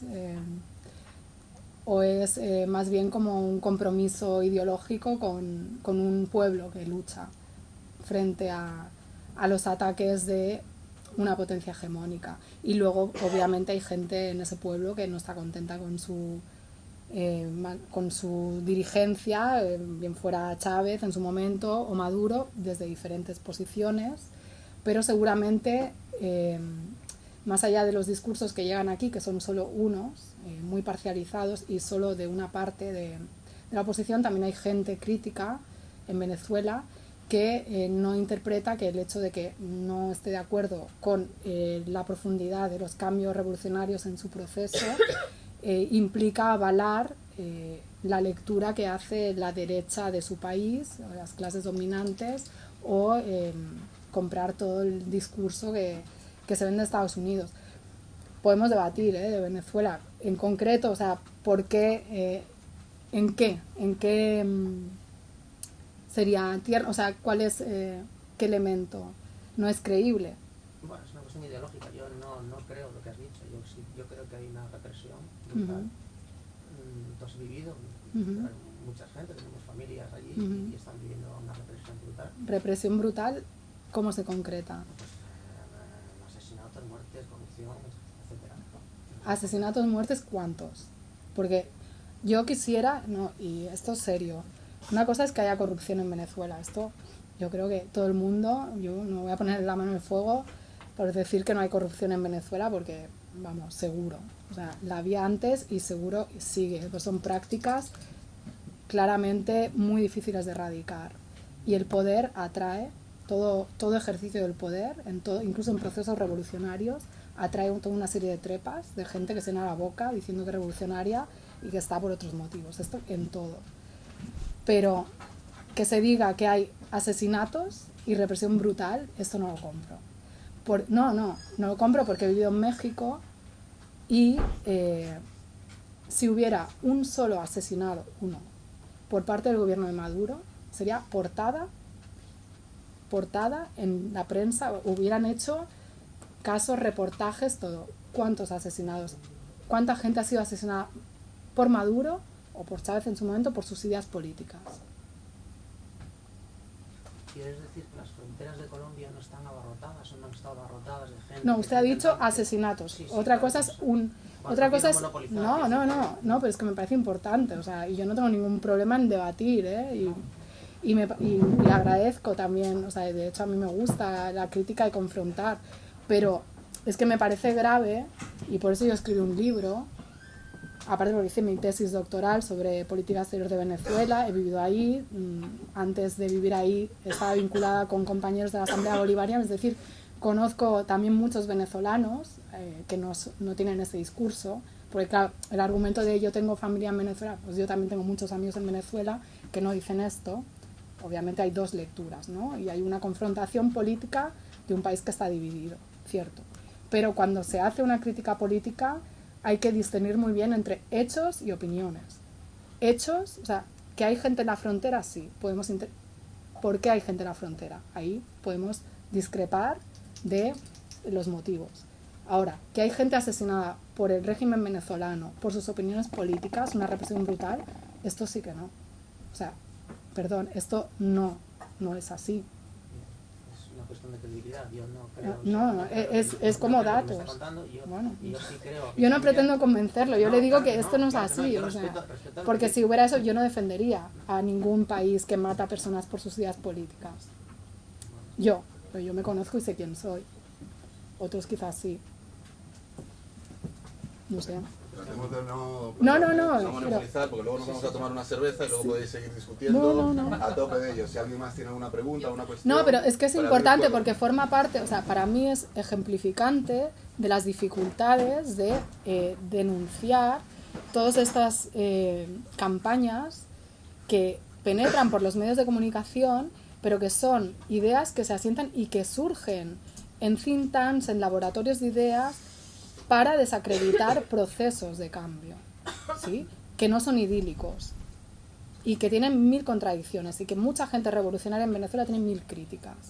Pero no se puede afirmar como que Venezuela están reprimiendo y están matando gente, porque eso no es así. Y porque además yo he vivido 11 años en México, en un país donde gente por sus ideas políticas ha sido asesinada y es asesinada incluso con un gobierno de izquierdas, pero no por el gobierno. Antes sí. Gente incluso que han tirado de helicópteros. Gente que el ejército mexicano, como los chicos de Ayotzinapa, ha desaparecido, ha quemado, o sea, ha matado, ha quemado, y no solo eso, se ha permitido coger uno de los cuerpos, hacerle incisión así, arrancarle la carne viva, soltarlo ahí, y yo no he visto ninguna campaña semejante contra el gobierno ni contra el señor Enrique Peña Nieto, que habría muchos motivos, y aquí tengo un amigo que ha vivido en México, para hacer en la prensa internacional. Y eso tiene una lógica de Estado detrás, ¿no? Entonces, es una cuestión de credibilidad, no, bueno, pero la credibilidad de la gente se gana aportando datos. Claro. O sea, yo puedo tener la mayor antipatía por fulanito o menganito, pero lo que no puedo hacer es inventarme cosas. Y este ha sido el problema de la oposición venezolana, porque si hubiera hecho críticas razonables, quizás hubiera ganado más adeptos incluso en su propio país y hubiera ganado más elecciones. Y entonces llevan más de una década repitiendo que no hay elecciones limpias, pero han ganado elecciones en estados, gobiernan en municipalidades, no han ganado la presidencia, bueno, que analicen por qué. O sea, que dejen de repetir esto de dictadura. O sea, en la dictadura venezolana, gente chavista que yo conozco ha sido perseguida en su trabajo, ¿sí? Porque en la dictadura venezolana hay gente que trabaja en las embajadas que es antichavista y que se dedica a boicotear las directrices del Ministerio de Asuntos Exteriores. Bueno, no, ya está. O sea, no, pues que no se lo digo a usted, no me quiero convencer. O sea, estoy explicando para que también la gente sepa, porque a mí me parece muy grave.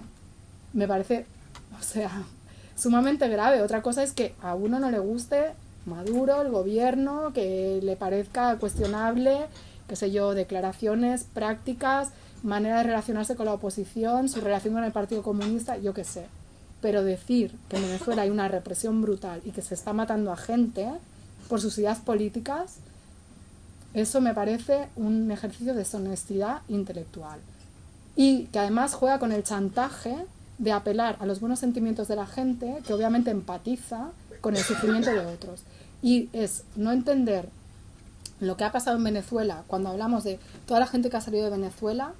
Obviamente, cuando se destroza un país, y no solo por una mala gestión económica, que seguramente habrán tenido, pero un país que es eminentemente inflacionista por una estructura dependiente del petróleo, y eso está estudiado en economía, los economistas lo saben mejor, al que se boicotea de manera absoluta, al que se le roba las instancias internacionales, que se crea un gobierno paralelo, que ahora yo me levanto y digo que soy presidenta, que se avala, que de repente, ¿quién es Guaidó, no? Ya podemos ir a hacer negocios, o sea, por favor. Cuando se hace todo esto para vendernos, cuando además hay antecedentes históricos en América Latina de estos modus operandi, yo creo que, bueno, yo por eso escribo, o sea, pero no escribo para lavarle la cara a Maduro porque soy una ingenua, una europea que, ay, qué bonita la revolución en América Latina, pero yo vivo en Europa y como jamón serrano, como dicen algunos, y Maduro me paga, sí, claro. Porque como persona que viene de una familia republicana que ha vivido lo que es una dictadura aquí, que ha estado en un campo de concentración, que ha sido perseguida por sus ideas políticas, me causa risa, por no decir otra cosa, que haya gente en Venezuela que diga que los persiguen por sus ideas políticas.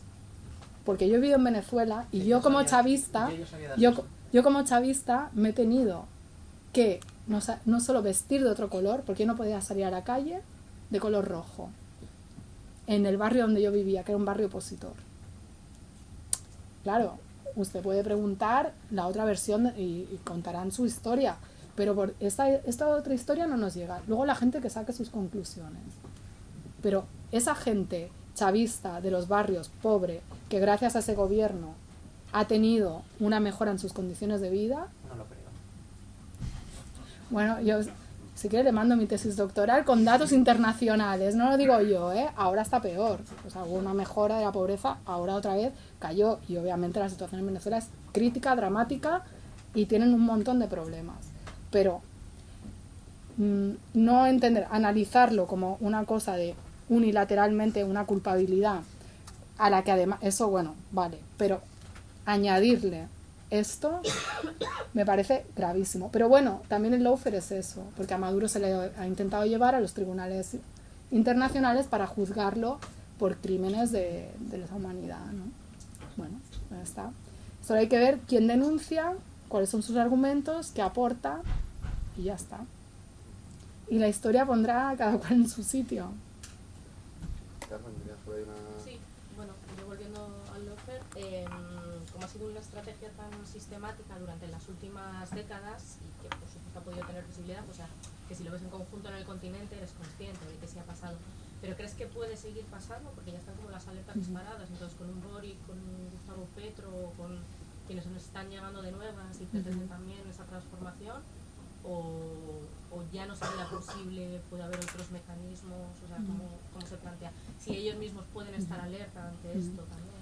Sí, yo creo que efectivamente seguramente va a haber una rearticulación de las estrategias. Eso no quiere decir que se descarten, pero seguramente van a tener que aplicarlas de otra manera, porque es evidente, ¿no? Y la gente no es tonta, aunque a la vez se juega también con esa ignorancia y con esa dificultad a la hora de transmitir y por parte de personas que por mucho que les argumentes nunca van a salir de la idea de que Cristina es una corrupta, Lula es un corrupto, porque es muy difícil convencer aún teniendo elementos del mundo real. En Perú se está viendo ahora mismo cómo se está articulando también con otros elementos que no me he detenido a comentar siquiera, pero como antecedente del lawfare o como parte del cambio de régimen golpismo, utilizando poder judicial y estrategias de uso legal y tal. También están pues el golpe de estado que le hicieron a Zelaya en Honduras, la destitución de Fernando Lugo. Es decir, van cambiando, van moviéndose. Entonces, claro, yo no tengo la bola mágica, no sé qué va a pasar. Mi intuición y lo que yo he ido viendo es que seguramente van a tener que adaptarse y van a usar esto en tanto en cuanto les sea funcional.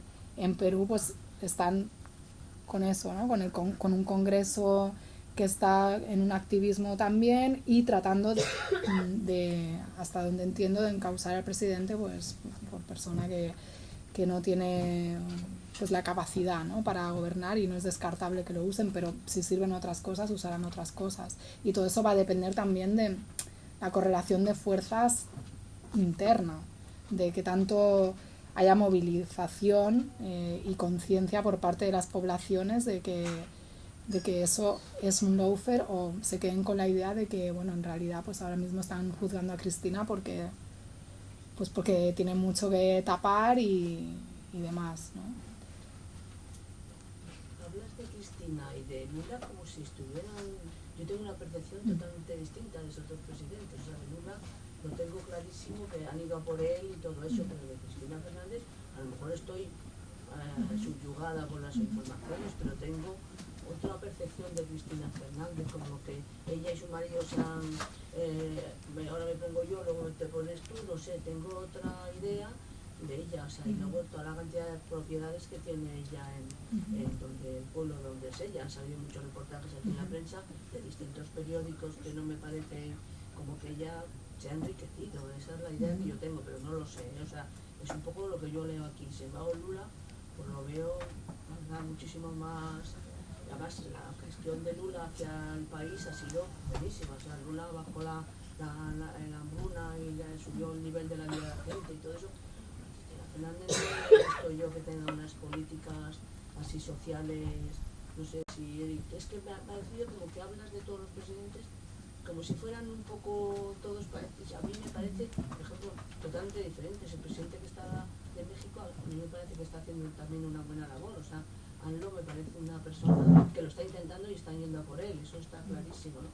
Sin embargo, en México, la mayoría de los periodistas que han muerto han sido por mandato de gente, no de presidentes, sino de grupos de que estaban en la política, o sea, de políticos. Eso salió también un reportaje sobre eso. O sea, yo, Cristina y Lula, menos iguales, me choca un poco. Claro, lo que pasa es que yo no estoy aquí hablando de mis simpatías o antipatías por cierta gente, porque yo tengo mi valoración de... Yo hablo de un modus operandi que ha afectado a esos mandatarios. ¿Tú crees que a Cristina la están... Claro, para mí, obviamente. Es como... Alguien diría, entonces Irene Montero y Pablo Iglesias se compraron un chalet y tal... No, pero quiero usar esto. No, pero quiero llevarle a un símil. Quiero llevarle un símil. O sea, yo puedo tener mi valoración. No, quiero ir al elemento de... Yo puedo tener mi valoración sobre lo que es un enriquecimiento de un mandatario que me puede parecer, o una manera de vivir mejor o peor, pero esto no entra dentro de mi análisis. Eso no niega, o sea, que Pablo Iglesias y Irene Montero se hayan comprado un chalet, no niega que haya una persecución judicial contra Podemos, igual que el hecho de que Cristina Fernández, porque a ella no la están investigando porque se ha comprado una casa tal, le están investigando por otra serie de causas que van por otro lado. Sí, pero es que no es lo mismo, ¿sí me explico? O sea, en el momento en que a una persona la acusan de haber tapado una investigación, de ser connivente con un asesinato de un fiscal, o de tener responsabilidad en la causa del dólar futuro, o de... No tiene tanto que ver con si se han enriquecido. Luego está el tema de los terrenos y tal. Bueno, lo que pasa es que pudiéramos decir, sí, ¿no? Esta persona ha hecho esto, pero ¿por qué no están haciendo lo mismo con Mauricio Macri, que tiene no sé cuántas cuentas offshore y no está siendo investigado por corrupción? Es que ahí está el punto, ¿no? del lawfare, es decir, para unos mandatarios se usa esto y muchas otras cosas que se construyen. O sea, ¿hasta qué punto? No sé. Yo le recomiendo que, si le interesa, sin que yo venga aquí ni a defender a Cristina en sí, ni a Lula, ni siquiera a Nicolás Maduro, no sé, que se lea las memorias de Cristina. Tiene un libro que se llama Sinceramente, y ella explica su versión, ¿no? Ella da datos y desmonta, además ella es abogada, entonces ella es muy buena, y luego pues ya cada cual pues saca sus conclusiones, pero a mí lo que me interesa es ver cómo eso opera y además en el caso de Brasil, quizás Lula no, pero gente del Partido de los Trabajadores pues han sido corruptos y hay toda una serie de prácticas de corrupción que venían ahí, pero la pregunta aquí es ¿por qué esto no se ha denunciado e investigado antes y ahora sí? Porque hay una intencionalidad política de usar eso. A veces de algo que existe así se hace esto y a veces lo que no hay se inventa. Y ahí está el tema del lawfare. Por eso no toda persecución contra la corrupción es un lawfare. Por eso no toda persecución judicial contra alguien es una guerra judicial, ¿no? Porque, bueno, en mi argumentación he tratado de explicar por qué considero que se tienen que tomar en consideración esos elementos para hablar de lawfare. Obviamente, pues hay diferentes interpretaciones y luego cada cual tendrá su opinión sobre lo que han hecho y también, bueno, se verá en los tribunales, ¿no? que se dice finalmente, porque todavía hay causas abiertas.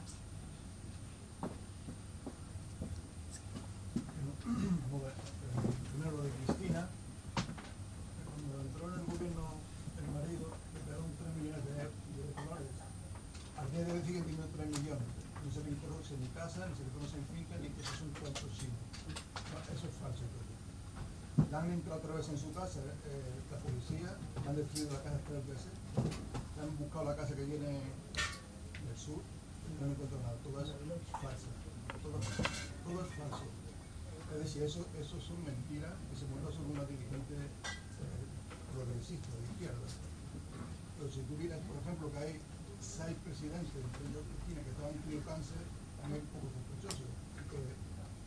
Y que Chávez murió de cáncer, que luego tuvo cáncer a punto de morir.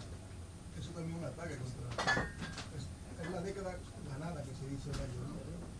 Pero hay un problema, que es que es una década ganada, pero al Estado... A los estados no se le ha quitado nada. Es decir, el Estado sigue siendo el mismo Estado corrupto de antes, pero le ganan ellos. Ese es el problema. Cuando tú coges, y, por ejemplo, el de Ecuador, pone legitima a un tío para que entre en ese sitio, ¿no? Cuando se le avisó desde la izquierda que era un tío de la CIA.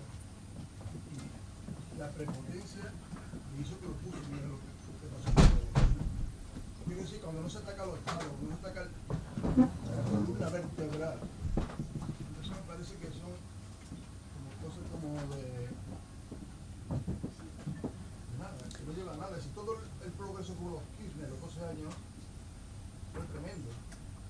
La segmentación del YPF. Traer científicos del extranjero, de inmigrantes, en 4 años Macri lo destruyó todo. Y dio 60.000 millones y no entró ni un dólar en el país. Y ese dinero hay que pagarlo ahora, sin haber entrado en el país.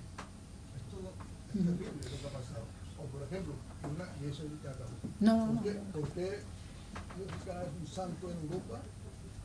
Cuando él estaba en el poder en Uruguay, la embajada más grande que había de Estados Unidos en toda América era en Uruguay. Cuando la embajadora era íntima con él, ¿por qué puso a un tipo como Almagro al resto de la OEA, ¿no?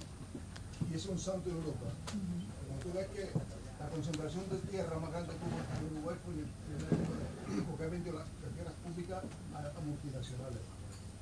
Todo eso no se ve que es un santo, pero ¿qué tiene de santo? Como esa cartita. Quiere decir que la mentira es que es muy difícil combatirla. Cuando tú sí, ha hecho grandes avances, pero eso le ha tocado lo que es la esencia del poder. Como pasa en España. Tú ponía el ejemplo de la noticia falsa de Ada Colau. Ella comenzó en el poder. Fue una noticia falsa. Se le creó una campaña una semana antes de la elección en Barcelona al alcalde que había independentista, entró por ella por eso, porque se echó mierda contra el que había para que entrara ella. Ahora se queja de que le hacen campaña. Claro que es que el sistema corrupto que te utiliza a ti, de algo que sea de izquierda, de humilla o de derecha, así, la pregunta, tiene su propia interés. Es una reflexión. Tú si tienes que decir algo, lo dices tú, Yo no sé qué coño pregunta, es una puta reflexión. Meterse con él tiene toda la razón. Es una reflexión, claro. Y muy, muy importante lo que ha dicho el compañero, porque ha tocado elementos clave, como la imagen que tenemos de estos mandatarios está permeada, está filtrada por el poder mediático. ¿Por qué nos genera más simpatía Lula o Mujica que Cristina o que Maduro, que obviamente que es el diablo, ¿no?, personificado, como lo fue Chávez? Aunque Chávez cuando se murió lo empezaron un poco ya, los que habían dicho que era malísimo, ya empezaron a cambiar un poco el discurso. Bueno, porque hay mandatarios que confrontan más y otros menos, ¿no? Y hay mandatarios que tienen como pues más, por ejemplo, el caso de Correa, ¿no?, esa célebre entrevista que le hizo Anita Pastor, que lo trataron de presentar como una persona que vulneraba el derecho a la información, que además era un machista, que tal y cual. Bueno, pues eso no se lo perdonan. Y Mujica pues tiene un discurso que, bueno, yo no voy a entrar a valorar mejor. En fin, paso al siguiente punto. El tema del Estado es crucial y conecta con lo que hablaba antes de Venezuela. Uno de los grandes problemas de la revolución bolivariana es que el Estado que heredó Chávez es el que es decir, lleno de gente que estaba ahí pues con afinidades o filias o colocada por favores políticos. El régimen anterior trata de cambiar eso de manera legítima por un lado, por supuesto también se produce, ¿no?, siempre lo de meter a los tuyos y tal, pero hay sectores del Estado que directamente se dedicaron y se dedican, insisto, a día de hoy, a boicotear la política del gobierno por una animadversión ideológica brutal. Esto sucede desde época de Chávez, por ejemplo, un ámbito que conozco un poco, porque hice mi tesis sobre eso y demás, es el Ministerio de Asuntos Exteriores, de Relaciones Exteriores. O sea, el ámbito diplomático es un ámbito muy difícilmente transformable. Son élites, igual que el Poder Judicial, ¿no? Y esto también pasa en España, porque los estados tienen una serie de gente que son los que hacen funcionar la maquinaria, que son esos funcionarios de carrera que teóricamente son apolíticos, pero que también pueden tener algunos dirían sus propios intereses como una clase tecnocrática, bueno, no lo sé, pero que en un momento de polarización social donde llega un gobierno que quiere trastocar las estructuras, incluso reestructurar ese propio Estado, hay gente que solo por el hecho de que ve amenazado su puesto de trabajo se rebela, ¿no? A veces ni siquiera por un tema ideológico. Y es muy difícil transformar, que se lo digan a cualquiera que se meta en política y que llegue a un ministerio y que incluso siendo ministro, ministra o otro nivel de la administración, porque hay toda una serie de procedimientos, hay todo un entramado legal. O sea, ahí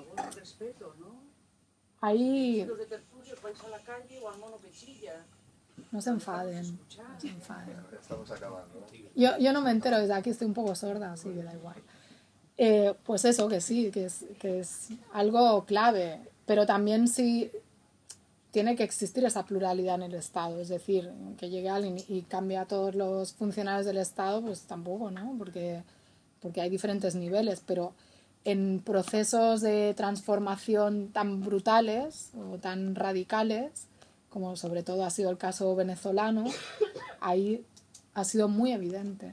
Y también esto habla del nivel de profundidad de los cambios que se pretendieron hacer y que no siempre se pudieron llevar a cabo, ¿no? De hecho, por eso Chávez crea las misiones, que son organismos paralelos para desplegar su política social, porque los ministerios lo que se encontraba era o indolencia, que es otra manera de no hacer nada y boicotear, o una oposición activa a esas políticas. Entonces crea las misiones que le acusan de populista, esto y lo otro, pero bueno, para poder, y además usa el ejército también para desplegar esas políticas sociales, porque pues era un cuerpo que pues lógicamente tenía que obedecer el mandato del presidente, ¿no? Por sus propias características idiosincrasia. En fin, muy complicado, es muy complicado de vivirlo y de explicarlo también, porque a veces hasta que uno no lo ve, pues obviamente no lo va a creer, ¿no? O sea, y no siempre la vida le da a uno la posibilidad de, a ver, yo he trabajado en la administración en diferentes países y un poco he visto, ¿no?, lo que es la administración por dentro y bueno, y otras personas que lo hayan visto pues se darán cuenta o lo podrán ratificar. Luego lo demás es ya la credibilidad que pueda tener cada cual, ¿no? Bueno, yo creo que podemos Como quieras, continuar yo... la charla ya con unas cervezas en la mano, poner un poco de musiquita. Muchísimas gracias, Arantxa. A vosotros. Recuerdo que están los compañeros de laboratorio. Gracias.